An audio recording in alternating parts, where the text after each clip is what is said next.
Assalomu alaykum hammaga. Luksemburg nima uchun ertaklar mamlakati deb aytiladi? Hozir men sizlarga bu narsani ko'rsatib berib, qisqacha ma'lumot berib o'tishga harakat qilaman.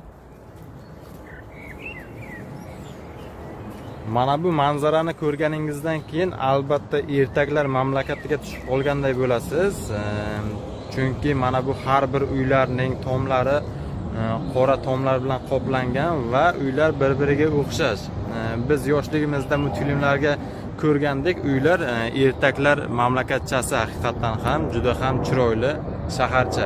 Bu o'zi Adelni ertaklar shaharchasi hisoblanadi. Mana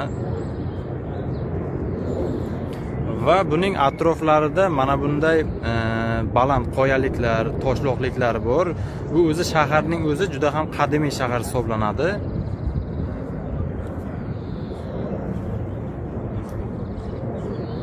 Uylar hammasi bir xil va juda ham go'zal.